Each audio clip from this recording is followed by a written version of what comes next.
Assalamualaikum warahmatullahi wabarakatuh. Perkenalkan, nama saya Cici Argono dengan NIM 131421062 dari kelas 4D. Baik, saya akan mempresentasikan materi tentang pengawasan dan partisipasi dalam administrasi pembangunan. Yang pertama itu ada hakikat dan konsep pengawasan dalam administrasi pembangunan. Pengertian pengawasan.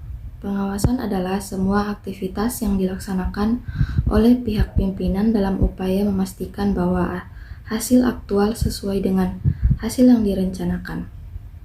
Selanjutnya ada pengawasan dalam konteks pembangunan, yaitu pengawasan dalam konteks pembangunan adalah salah satu fungsi organik manajemen yang merupakan proses kegiatan pimpinan untuk memastikan dan menjamin bahwa tujuan dan sasaran serta tugas-tugas organisasi terlaksana dengan baik sesama dengan rencana, kebijakan, instruksi, dan ketentuan yang telah ditetapkan. Berikut ada tujuan pengawasan. Tujuan utama pengawasan adalah memperlancar roda pembangunan serta mengamankan hasil pembangunan. Pengawasan diperlukan bukan karena kurang kepercayaan dan bukan pula ditujukan dan mencari-cari kesalahan atau mencari siapa yang salah, tetapi untuk memahami hal-hal yang salah demi perbaikan pada masa mendatang. Jenis-jenis pengawasan. Yang pertama, pengawasan feed forward atau umpan di depan. Kedua, pengawasan konkret atau bersamaan. Ketiga, pengawasan feedback atau umpan balik, dan keempat adalah pengawasan internal dan eksternal. Selanjutnya, fungsi pengawasan dalam administrasi pembangunan.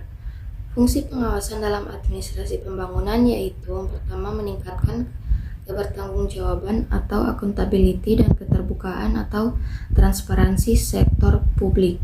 Kedua, menekankan langkah-langkah pembenahan atau koreksi atau corrective action jika dalam suatu kegiatan terjadi kesalahan atau perbedaan dari tujuan atau sasaran yang telah ditetapkan.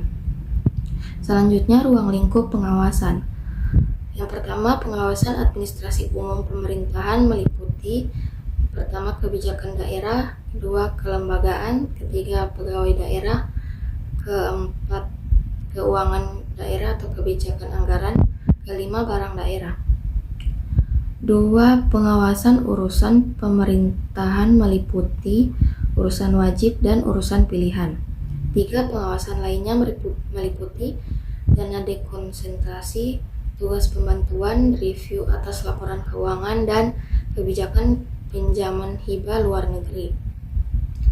Selanjutnya, bentuk pengawasan. Yang pertama, pengawasan melekat. Pengawasan melekat tidak semata-mata berupa pengawasan yang dilakukan oleh pimpinan atas masing-masing satuan organisasi atau satuan kerja terhadap bawahannya, tetapi lebih menekankan pada sistem pengendalian internal. 2. Pengawasan fungsional. Pengawasan fungsional adalah pengawasan yang dilakukan oleh aparat pengawasan secara fungsional, baik internal maupun eksternal pemerintah, yang dilaksanakan terhadap pelaksanaan tugas umum pemerintahan dan pembangunan agar sesuai dengan rencana dan peraturan perundang-undangan yang berlaku. 3. Pengawasan eksternal. Pengawasan eksternal merupakan bentuk pengawasan yang dilakukan oleh pihak yang memiliki garis koordinasi secara langsung atau tidak langsung dalam organisasi. Berikut partisipasi masyarakat dalam pembangunan. Partisipasi sebagai upaya mengorganisasikan untuk meningkatkan pengawasan terhadap sumber daya dan lembaga pengatur pada tingkatan sosial tertentu oleh berbagai kelompok masyarakat. Gerakan tersebut sampai saat ini dikesampingkan dalam fungsi pengawasannya. Konsep partisipasi masyarakat. Konsep partisipasi warga juga sering dikaitkan dengan demokrasi partisipatoris, demokrasi deliberatif, atau demokrasi langsung. Gagasan mengenai demokrasi partisipatif kembali diperhitungkan sejak tahun 1960-an sebagai dampak dari kegagalan demokrasi liberal dalam menjawab keadilan sosial dan kemiskinan. hubungan partisipasi dalam tata pemerintahan yang berorientasi pada rakyat sebagai lawan dari tata pemerintahan yang berorientasi pada prinsip-prinsip manajemen. Itulah hasil presentasi dari saya. Jika ada kesalahan kata mohon dimaafkan. Sekian dan terima kasih. Wassalamualaikum warahmatullahi wabarakatuh.